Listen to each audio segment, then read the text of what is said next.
Hey, and welcome to another episode of the Unspoken Truths of Digital Leadership, Living the Leadership Values, where our guests will talk about the unspoken truths of leadership, the dark side and the learnings from dealing with conflict with integrity. Today, I have a very special guest with me. I have Dr. Benjamin Ritter, leadership coach. Welcome, Benjamin. Hello. How are you doing today? Awesome. How are you? I'm doing pretty good. I hope that I can find a few unspoken truths in my backstory that I can share. I'm pretty much an open book though, so but you will get a lot of truth. I promise you that. That's awesome. I love it. I love open books where we could just dive deep then. So for those that don't know who you are, how did you get into before doing what you do now as a leadership coach, before you became a doctor? So the story is rather long, but the quick version of it would be that I was fairly unhappy at my job. At the time, I was a healthcare executive. And this was a really good job. Like I could walk to work. I had a full autonomy. I had full job security. I had really good benefits and I was making a pretty good salary. And I probably, if I stayed there, I would have went into a regional director role. I probably could have actually ended up as a CEO of a hospital in a major system. But I wasn't managed in a way, and I didn't have the right perceptions of work to make me feel fulfilled at my job, to make me want to stay. So I actually pulled back from everyone. I pulled back from the relationships that I had at work. So, I pulled back from the work at work, and I would basically go in each and every single day, telling myself that I hate my job, telling myself why am I doing this, and basically poisoning my own mind, poisoning my own emotions. Luckily, I had a moment where I kind of slapped myself silly and really asked myself directly, like, what am I doing?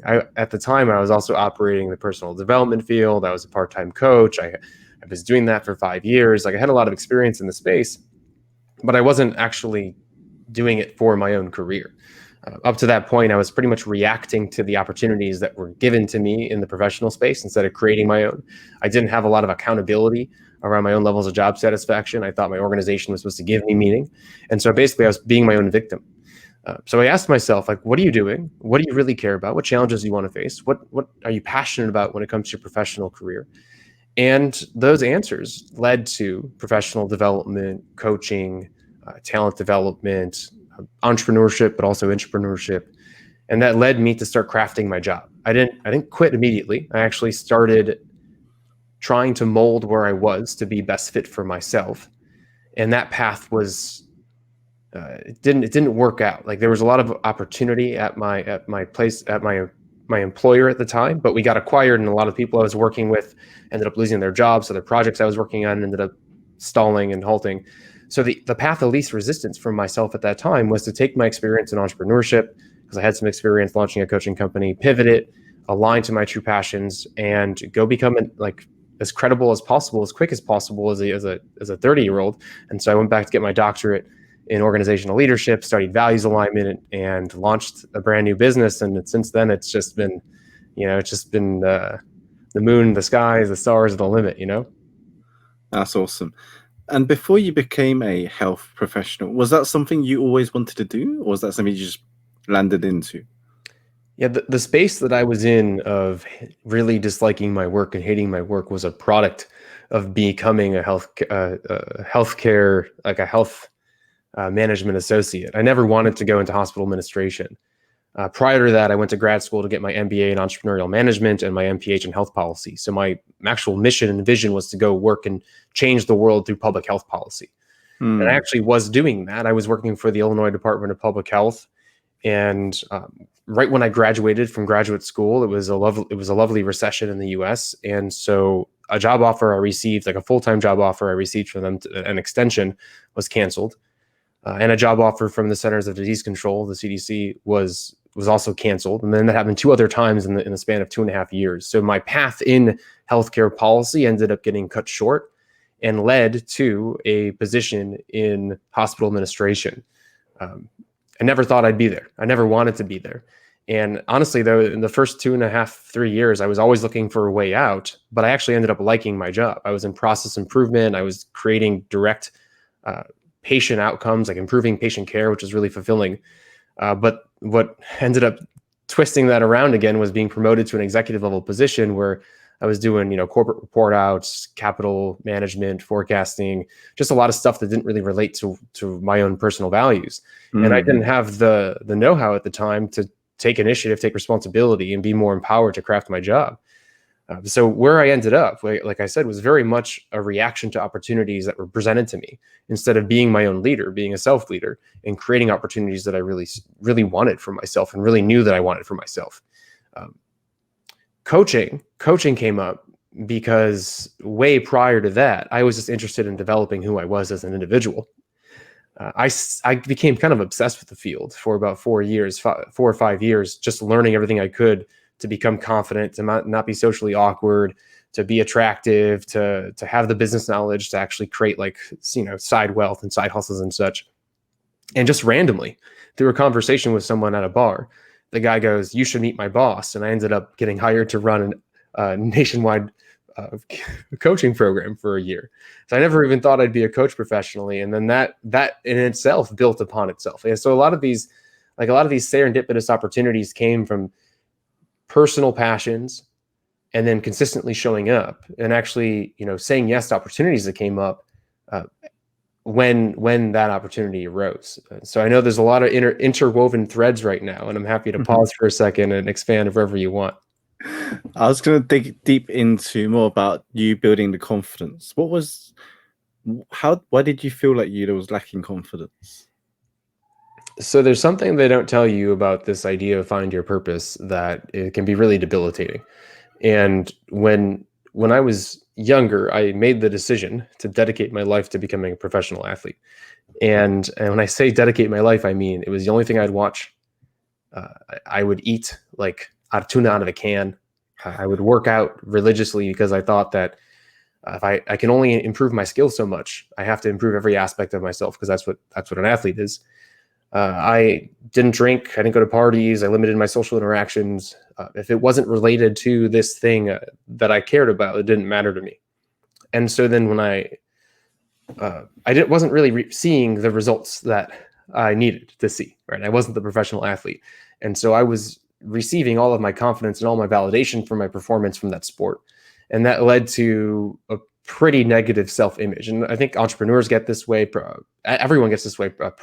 Intrapreneurs, professionals get this way when they're focused on external validation based on their achievements and have a definition of success, which means I'm accomplishing something outside of myself. And it's a very dangerous place to be in because that led to some physical and mental consequences, right? I had issues with eating. I had issues with being obsessive around working out. I had issues with confidence in conversations with individuals, not being able to actually put myself out there and risk on quotation marks because I thought it was a risk. And then when I lost my purpose, when I ended up not achieving what I was actually working towards, on a couple of big moments, I had hip surgery on the day before my 21st birthday. I was kicked off a team that I pretty sure should have been on, but I went to London and played there for 6 months and trained there and ended up having to make a decision to come back and finish my school or to stay there. A lot of moments of failure, again, quote unquote failure. I lost my self-identity, right? When I finally gave up that purpose, I lost who I actually thought that I was, right? I lost the thing that I was striving towards. And so I was left with no confidence and a blank slate. And building that confidence up required me to redefine what I perceived as success. It made me redefine what I perceived as purpose. And it made me redefine what I thought was the most important thing in life, which was really just putting myself first above all else. And then choosing to put on an explorer cap, what I call you're just exploring each and every single day. So you're curious about everything. There's no failure. There's no success. It's just challenges and learning and new experiences. Putting on that cap. And then literally going out and doing everything and anything I could imagine. I worked every odd job you probably could come up with. I would go and sit in between people and start conversations with strangers. I would say yes to anything that I could say yes to, just to give myself the experiences that I was limiting myself from. And that in itself, being able that challenge built confidence. But what really built confidence was really defining what my values were. Not what I wanted to achieve, but what my values were. And so what I truly cared about. Because then if I knew what I truly cared about, no matter what I decided to apply myself to, it didn't matter if I succeeded or not. It just mattered that I was present in the moment, living true to who I actually was at my core. And that led to true confidence.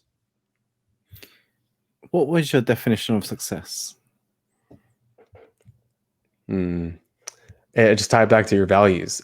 Success is being aware of before you know what you know now. Previously, okay. What was your definition of success? I was just curious. I'm becoming a professional athlete, and then after that, what is it? For a lot of men, it's getting the hot girl, getting the date. It was never academics, which is funny because I think I have way too many letters after my name now. I was kind of a class clown, so my parents find it funny that I ended up going to so much school. It was never getting the job. It was really, for me personally, it was, did they laugh at me when I talked to them? Like, do I have friends? Was I invited to the party? Did I make that team? And even now, but so after that, after I was able to redefine that, even in my entrepreneurial pursuits, it's not, did I get the client or did I make the sale or how much money did I make this year? It's, am I aligned? And I think it's such a different perspective that a lot of people have, that aren't taught. And it's, if we all just had a different definition of success and different definition of failure, because like failure, right? Because then failure would be not achieving that level of success, instead of failure is an experience that didn't meet expectations, but is progress. Okay, that sounds okay.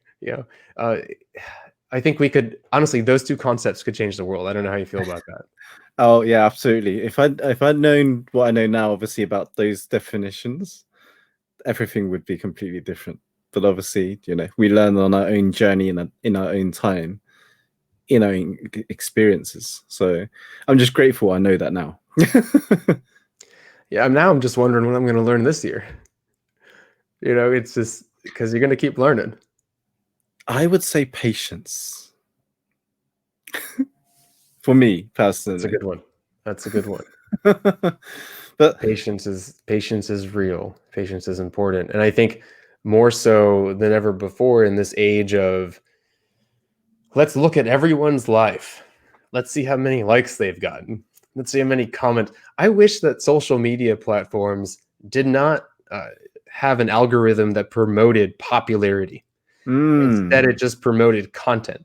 And popularity, likes and comments, all that stuff can be gamed. Doesn't actually mean insightful, or it's so. Anyway, that's kind of a side topic, but no, I think it directly relates to patience. Into that topic. Actually, this would be a fascinating discussion, I think. Did you watch The Social Dilemma? I did. Yeah, I did.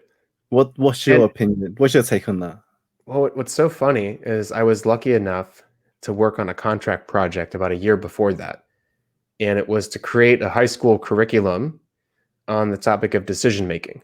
And one of the courses was on social media. And I actually watched a lot of those episodes. Tristan Harris, right? So I watched a lot of his interviews prior to The Social Dilemma, which was, so I was thinking about it for a while, and I'm really happy that it became popular. Anytime, and I love this quote, it's like, anytime something is free, you are the product. And so when we look at social media, we have to at least accept the fact that everything that we're seeing is meant to trigger us to do something, and is not within our best interest. It is within the interest of the social media platform or whoever is giving them money. The same thing can be said for coaches that buy Facebook ads, or you know what I mean? And it's like they're targeting you based on your specific keywords, behaviors, searches, what you've said out loud, and it needs to be taken with a grain of salt. How do you feel about that film? Well, I always knew how social media worked, in a way that it's designed or engineered to manipulate your decision-making skills. What you consume, how you behave. It's all like a game for them to gamify and get you involved, right? It's the same thing as how you got addicted to Angry Birds, how you got addicted to Candy Crush. Those were signs of engineers knowing how to program and manipulate your decision making. And obviously spending money in game with Candy Crush, right? That was the first game that would probably showing signs to everyone you can make a massive killing or massive money in that market by doing paid in-game purchases. And so you see it now in every game you have right now, right? Online, on the consoles, everything. You got skins, you got avatars, you've got character designs, skills, whatever, anything. You could just literally monetize anything you want in game. Should you be able to trigger, the customer behavior or their excitement? So it's a fascinating place. But I'm just curious what you thought of that. Tying this back in with our last topic, everything that we tend to strive toward, it's triggered a buying switch in our mind. And okay, so we can tie back our desire to be liked or get validated on something or to purchase something based on an ad from a social media platform. But can you tie back your desire to get this job title? Or can you tie back this desire to create this business or to be connected to this person or be into this social circle? I think we can do that. Like we can find those triggers within us. And at an employer, when it comes to leading other people, can you trigger those buying? Can you trigger those buying switches in your employees as well? And I think so we can use this for good. Let's yeah, absolutely. All bad. It's not all bad. This is just a insightful conversation. I just felt like you had a good insight in this area, which you did. Yeah, I don't know how you feel, but I've taken myself pretty much off of Facebook. It just like shares things. Instagram, I have a fair presence, but that was from a while ago that I built. So now I just post randomly. I don't actually scroll or spend time on it. The only platform that I invest any sort of time in is LinkedIn. And at the moment, I'm even thinking of hiring someone to go do that just because it's true. I don't get pleasure. And I notice the triggers that occur from the platforms, and my life is better when I don't have those. And when I don't have those, when I'm not living through them. I don't know how you feel. A lot of my content and things is published through social media, so I have to use it. But I balance my time in terms of I only check them about 3 or 4 times a day. So probably morning, lunchtime, and then evening. And that's the same time I post as well. If I post something like a content, a share, a meme, an article, pretty much get on, post, get off, reply to some comments maybe, and then I'm off. So I don't spend too long on in like the scrolling addiction. It's amazing how many of my clients, when they're just navigating their current leadership space, creating clarity, and they want to take greater action, it's like, okay, how much time are you spending on Instagram? How much time are you spending on LinkedIn? And it's not posting. It's not value-added content like what you just said. It's scrolling and reading and going down this rabbit hole of I can't believe this person got 1,000 likes. Why don't I have 1,000 likes? But you didn't post anything in a week. How could you even get 1,000 likes? And so I guess if you can be active on these platforms and not have that type of negativity be associated with them, then that's where you want to be, right? You want to be, say, how is this adding value? What's the ROI here? And I think too often individuals, right, they're not that intentional about their time. And so then it's not like every single second of your day needs to be spent doing something productive. It just needs to be spent mindful. I love that you touched upon the intentional part, because I think even for like social media platforms, use with intention, and that's the thing that we don't have is what are we intentionally using social media for, or what are we intentionally using our time for? Like you just touched upon them. Are you intending to be productive? Or are you just going to scroll through your day and an hour or 2 hours go by and you're just wondering where did that get 2 hours go? I had a great experience on a reality show. It was one of my must-dos before I get too old to be on one. And so I ended up getting on a reality show, and I lived in a house for a week in California. And they take your phone away. They take everything away. And for a week, it took me about 4 days to stop it. So for almost a week, I'd get up from a table, and you know how like you get up from a table and you start walking away, and the first thing you do is pull out your phone and you open up an app, or you go to the bathroom, kind of same thing. It took me a week to stop looking for my phone to pull it out of my pocket. And it was like, wow, that's intense. And so anyone, hey, if you want to break that habit, start leaving your phone in the other room, start putting it on do not disturb, because that is control. I don't know anything else in my life that has that level of control over me. There is nothing that I look for every single moment of the day. You wake up, what do you look for?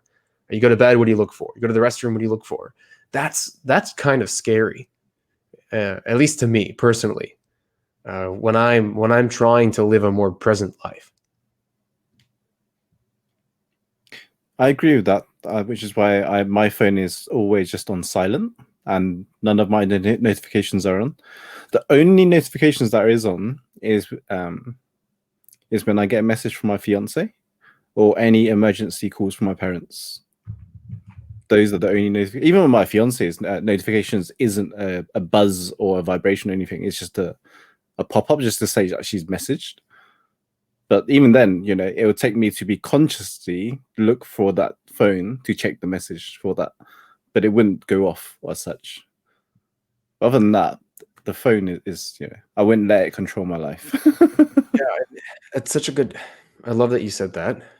But going back to this idea of intentionality, because are you consuming, right, or are you connecting? And just like the TV, so if we think about this, if we're just consuming content through our phones, we basically should just be sitting in front of the TV all day. And I don't think we label or define it that way. We don't and I think if we did, then we might start using our phones differently that are more in alignment with our goals. And I guess I think I'm harping on this so much is because, I preach self-leadership and, this acknowledgement and awareness of how you're spending your time and why you're spending your time. And so that's what I think I really love this conversation. So if you look at your life and say, where am I just consuming? And am I consuming for a purpose? And if the answer is no, and I mean, a lot of times we consume for validation because we're bored, stimulation, and say, look, what is the purpose we're consuming for? And then how do we then re-plug in new behaviors and actions that best serve our goals? It's interesting because I was also going through the same phase at the moment where a lot of the personal development, consumption of information on YouTube and TEDx and books, audio books and stuff. There was a point where I just constantly consuming, but then I was wondering if I actually learned anything because I wasn't implementing. I wasn't implementing or taking action on actually the things that I heard, read, or saw. So there was this question I asked myself: if we are learning all these, are we actually learning if we don't actually implement it or take action on it? Yeah, so part of the doctorate was adult learning theory, and I can sum up an entire program on adult learning theory in one comment, and it relates to what you just said. And it's learning happens when it is applied, period. And it's like 70% of information is retained if it is applied when it comes in. And it was something silly like 15 or 20% is retained if you don't apply it. And so, and it might even be more than that because these are old statistics. But to your point, I would work with clients that come to me and they'd be in this research mode. And a lot of times we're in research mode for whatever reason, interests or passions. But usually a lot of times we're in research mode because we don't think we're good enough to produce. And it's like, what is the cutoff point from research and consumption to creativity? And it's just like, I keep going to coaching too, because it's like, if you're not coaching, are you a coach? And a lot of times people that I work with are, they're thinking about being entrepreneurs. Okay, so just go put something out there. Let's go. I've learned more from developing businesses than I've learned from any book. I'll tell you that. That's for sure.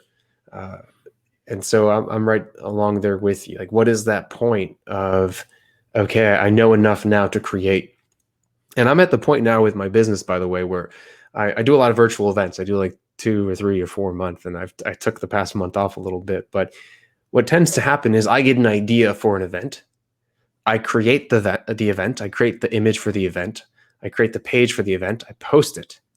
And then about a week before the event, I listen to a few podcasts and read a few articles, and I create the content.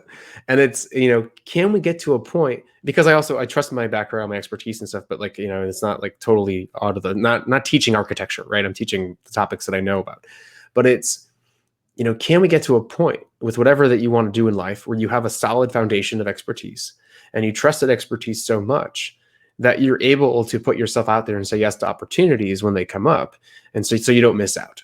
And, for example, like I gave a free workshop once. I gave a free workshop and it went really well. I left the room. So when we could do things in person. And the chief, it was the chief of this organization, walked by the room when I left and saw everyone being very excited and happy about the content. And so told like the assistant, get this instructor now. And they called me. I was already walking along the streets of Chicago. They called me. I ran back into the offices and he says, I saw everyone's faces. I saw what everyone was talking about. What did you just do? And when we had a great discussion, and he said, do you want to lead a leadership training for all of our directors? Before I've ever even done it. It's like the start of my business. And I was like, yeah, of course I can do that.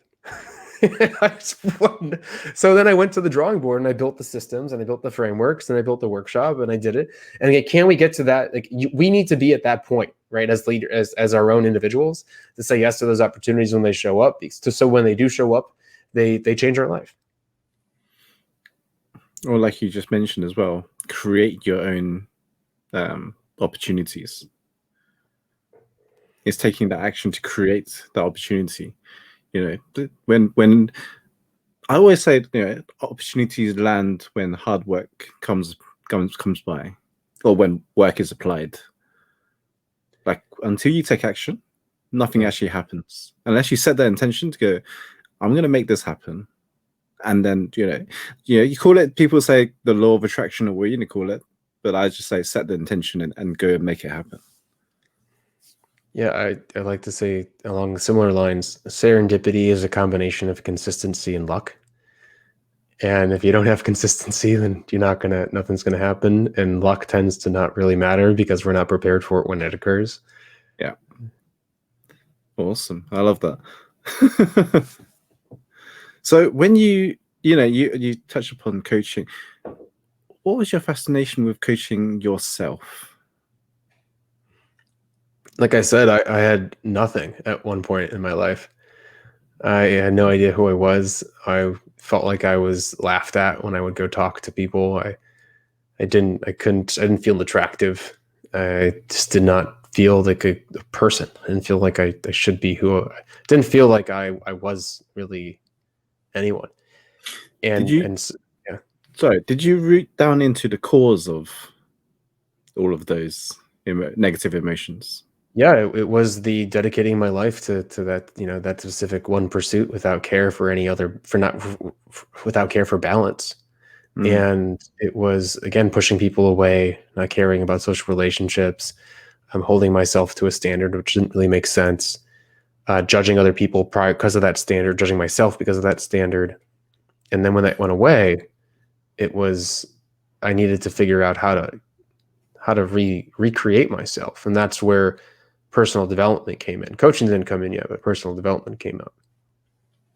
Was there a point when in your childhood that you was bullied or harassed or anything like that about I your had a, validation? I had a pretty good childhood, I'll tell you. Okay. It was this was self-imposed. Ah, okay. What That's drove what, your self imposement? like, where did that high achiever mentality come from? That's a good question. I'm not really sure. Like, where did the desire to dedicate myself to something come from? Where did my ability, like, where did my actual ability to commit myself to something come from? Mm, I don't know, right? Because that's actually unique. I've thought about this. I think, but you probably know, and maybe you are this person. You a high achiever? Do you know high achievers? And these are people that just say, "This is what I'm going to do," and they do it. Like, it's just it's I don't know where that comes from, but it is a specific type of person.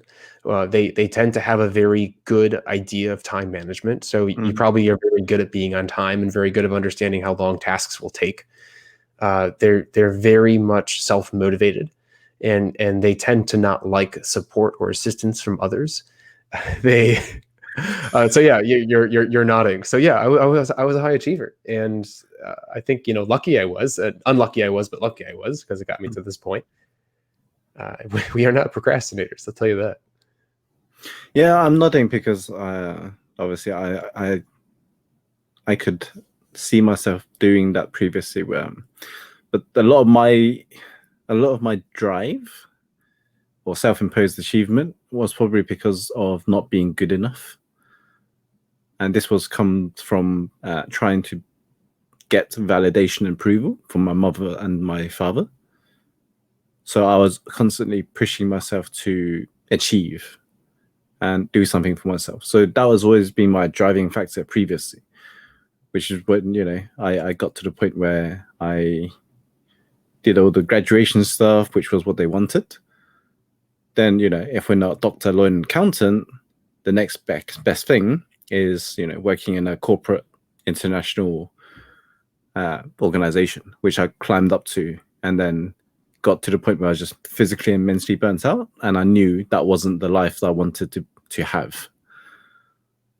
And so once I got there, I felt empty, and obviously got to the point where I was just physically, mentally burnt out, and just questioning what life was about.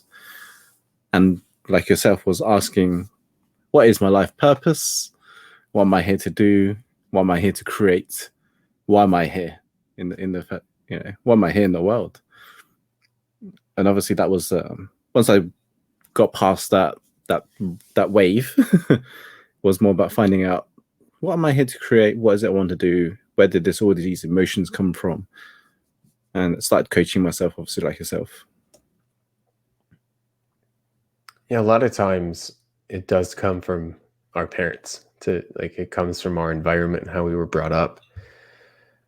And at some point in childhood, someone just sat us down. I feel like we both needed it, and just said, "Hey, you know that thing you're working towards, that purpose that you think you need to achieve.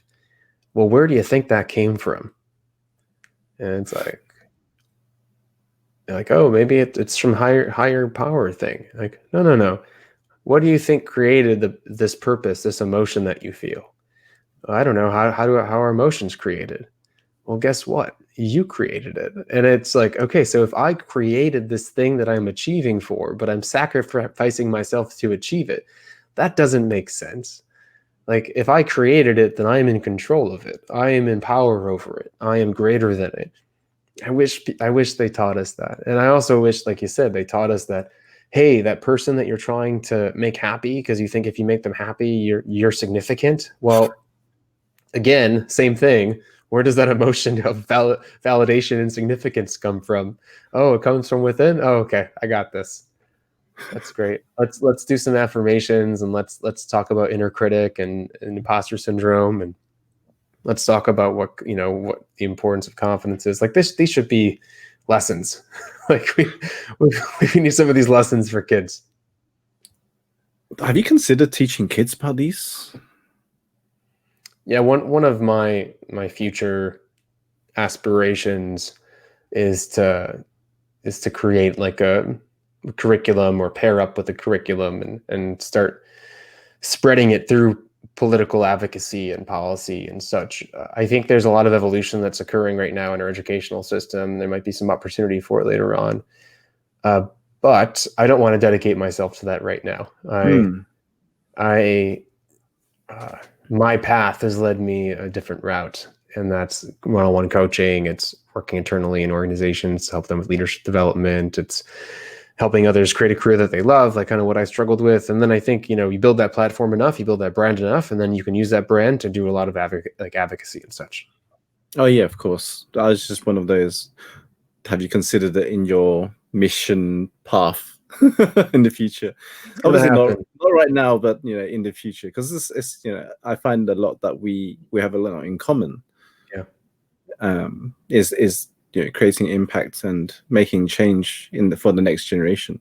And even for me, it's like I've got plans to create schools for countries like Kenya, but it wouldn't be anytime soon. But it would be the point where there'll be a point in my journey where I will.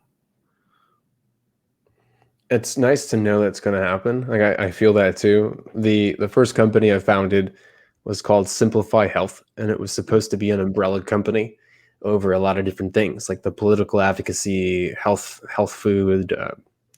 And so it's interesting how I'm still along that same values path, and it's going to happen because my whole goal is to make health easy for people in a way. And that's right now developing individuals to lead themselves so that they are healthy individuals. But in the future, kind of what my first initial mission was to create policy that makes it easier for people to be healthy, mentally, physically, spiritually, however, whatever that encompasses. So I feel, yeah, I love that as well. That's awesome. Very, very aligned in terms of the creating inner leadership, because this is what this is about, really. It's about creating more inner leaders. Where would they first start if they were to start on this journey, would you say? So self-leadership, I've coined the 3 C's of self-leadership. So it's clarity, confidence, and control. And so if anyone is going to start anywhere when it comes to self-leadership, start with clarity. And that's 2 pillars. That's what do you truly care about? So what are your values, basically? Where do you derive meaning in your life? And I know that's a big thing to ask because there's a lot of different ways to find this out. There's future visioning exercises, future mapping, working backwards from where you might want to go. The values assessment, there's goal setting. There's a lot of different things that you can do to figure out what your values are. One of the main activities I'd recommend is to list out your top 5 or 10 memories in your life. You're the happiest, and start looking for consistent themes and similarities. You can do that also for memories that were unhappy, and look for the opposite, like what was off at these moments in my life. And then ask yourself, based on this information, based on the story of my life just now, based on the defining moments that I've had, that I've experienced, how would I define who I am? And then write out 20, 30 words, and then pick, the top 10, top 5, top 3, and you have a good values list. And so now you have a filter for your future decisions that you're going to make as a leader. Do they align with those keywords, those values? Now that you've explored them, you've defined them, now you align them in your life. And so then the next part of clarity is it's actually goal setting. So these are my 5-year goals. These are my 4-year goals, 3-year goals, and you work backwards. So this is my year goal, and then what are my 12-month goals? What are my weekly goals? And you should get that specific. You may not stay on track with them, but if they align with your values, and you can get at least a little specific in terms of what where your greatest return on investment is for reaching the things that you think you want to achieve, because achievement doesn't matter, just the fact that you're applying your goals matters, then you're on your way to becoming a self-leader. Ah, wow. Awesome. I know you could go deep in that, but yeah, please pause that, rewind, listen to it about 30 times, because I said that kind of fast. No, that's cool. I apologize for doing this for a bit. No, absolutely fine. For those that, how do you manage your tension and the stress and things like that? If there's ever tension or stress, it's just pausing. Stress is a signal. It's a trigger. It's a warning bell. Nothing's wrong with stress. It's just a feeling. It's an emotion. It's a signal. And so you should pay attention to it. And so when I feel tension, when I feel conflict, when I feel stress, I just pause and I say, what's going on? And like, what am I really concerned about? Is this something to actually be concerned about? Is this something to be concerned about? Okay, how does this impact my values and what are my goals and such? Okay, great. What are, 3 things that I can do right now? What is the one thing that I want to do right now towards that? Do I just need to take a break for a little bit? Will I sleep and wake up and this will all be gone? So it's like that level of awareness intervention is really important. I even would say awareness prevention before intervention. So awareness and what can I do to stop this and prevent what's going on? And then if that doesn't work, awareness and intervention, it tends to be important. And around all that, it's this concept of time. A lot of time, a lot of moments that we struggle, we wait 24 hours, we're not struggling anymore. I don't know how many times I've been pissed about something. And then like the next day, because I finally got a hold of one of my friends, I'd be on the phone and be like, you wouldn't believe what happened. And I'll say it. And I'll be like, but it was a lot worse than that. No, it wasn't. Like I just was reacting emotionally to it. And when I was able to dissociate, give myself some time and revisit it, I realized that it wasn't a big deal. Did that resonate at all? Oh yeah, I've definitely resonate a lot.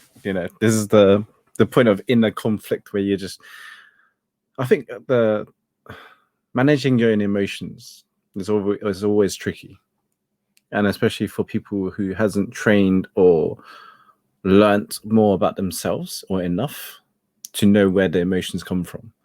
Obviously, for people like ourselves, who's trained and coached ourselves for many years, we're on top of that. We have a process that we go through in our head, right? But for those that haven't studied this and may struggle with getting started or taking that pause, it's one of the greatest importances of hiring a coach. To be honest, it's coaching doesn't mean that something's wrong with you, right? Michael Jordan, major athletes have coaches, actors have coaches, CEOs have coaches. But it's just because a lot of people don't have that training and they don't want to dedicate the hours upon hours of self-study and the hours upon hours. Honestly, this is what I've done of writing down how I feel all the time, writing down the process that I was going through about how I feel, writing down the things that I did because of how I felt. It was a thing. It was a thing that I had to study and learn. It would have been a lot faster if I had a coach. I did have a coach along the way at some point. There was a couple times. But it's just like getting a university degree in yourself. You're relearning how to process and regulate emotions. It's a lot easier when you have someone along the way with you. But it's also unlearning all the stuff that we've been taught by other people as well, right? Mm-hmm. Like the definition of success. Mm-hmm. Who gave us that? Huh, I don't know, but if you find out, I'm going to go have some words with him. Well, we're going to have a conversation. Definition of success, I think when I first came across it, was all about the money, the big houses, the fast cars. That was success. Like, I don't know if that resonates with most people in this, but in the Asian culture, we see this a lot, like in movies and films, where they would plaster these main characters as success with big houses, fast cars and all this stuff. So, growing up, that's what I was watching. So therefore, my perception of success was, fast cars, loads of money, big houses. And then when it came to myself, in working towards that was like, okay, I got to the point where I had the fast cars and stuff like that, but I didn't feel any more successful than I thought it would have been. Instead, I felt empty. Yeah, I want to know not only where did we get the definition of success, that fast cars, money is. I mean, right now, it comes from social media, right? I mean, for now, and family, like social media a lot, family a little bit, friends not so much, depending on who your friends are. But a lot of times, social media. I want to know who sold us, not the definition of success, but the definition that we would feel good when we met that definition of success. Like that's like, I get it. You want a nice car. Cars are great, right? You want a nice house. I like houses, right? It's like you want a cool job. Awesome. But how did I learn that would make me happy? That's, I don't understand that. like where that came from. Perception, social peer pressure, maybe, or maybe just friends and family. I suppose those are the ones that influence your perception before you define it for yourself. And I think having the choice to define it for ourselves in the first place. Yeah, I'm thinking back when I was a kid. I grew up pretty. Didn't grow up in a. I grew up in like a. Didn't have a ton. Wasn't poor, wasn't rich, didn't have cable, or I didn't have a cell phone. I mean, that's I think Facebook came out in my sophomore year of college or something in terms of social media and stuff. So when I was a kid, like I didn't think about like having the greatest, highest paying job or I never had a car. So, having a car and it's like, I mean, so that didn't come into play, but it sure did come into play when I think the world shifted in terms of globalizing communication and promoting a certain form of success. That's interesting to think about. Maybe that also plays a role in why I don't care about stuff at the moment. Like the material possessions and stuff. Yeah. When I think about my friends who are obsessed with just shoes, like cool, shoes are cool. I can't imagine spending all of my income on them, but. Well, if I was getting into shoes, I'd be investing in shoes. Yeah, just so I could just to flip. Yeah, that's a good point. I wouldn't collect them. I would just flip them. Yeah, and back to this idea of where do your stories come from? So what do you care the most about right now? And where do those stories come from? And track them down. I think you can track them down and see if you want to stay attached to those stories. I think we all have, like you said, we all have programming. We're all programs. We're just walking programs. It just, how often have you consciously programmed yourself or deprogrammed yourself? What's on your focus right now? In terms of growth? In your mission? Personally, my mission right now is to play a little bit more and have a little bit more fun. The lockdown has really taken away like a lot of my normal walking around and my normal breaks in my day. And so just kind of getting up and getting out and enjoying life more. And we've been traveling actually a little bit, which has been helpful. So that's in my personal mission at the moment, to be honest. And then really, really analyzing where I find pleasure from my work. There's service-based businesses can go a couple different ways, and so I'm taking it a step back the next couple months to write a new book, which I'm excited about. I finally found some motivation to do that. I found something I want to write about enough, and that might also lead to a product. So I'm going to take a break a little bit because I've been running full throttle for a while. Would you mind sharing what the book would be about? Yeah. So prior to this coaching business for the past 5 years, before that, I was a dating coach and relationships coach for 5 years. That was my side. That was my side hustle. Awesome. And it went really well. Like I built a pretty big brand and I wrote a book called The Essentials, which is like a pocketbook.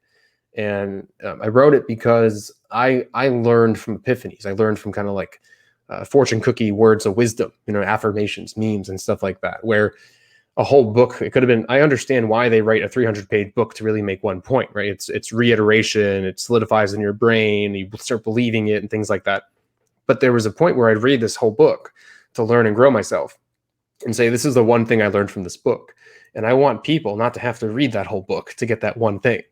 And so I wrote this little pocketbook, and I've kind of been toying with the idea of what I want to write my next book on. And I just started writing not too long ago. And it's a list of like, right now it's at 13, but I'm going to change it. Different statements that I've basically lived my life by that all relate to personal stories that I've experienced in terms of like how they developed. So one of the first ones is, you are the God of your purpose. You are greater than your purpose. And so that it's the whole story of what I experienced to create that belief within myself. And so that the book is going to be very much about living for yourself. I'm not sure what the title is going to be yet. But then there's a bunch of different concepts, such as success, right? The concept of success and failure and things like that. Awesome. And if people were to find more about you, where can they go?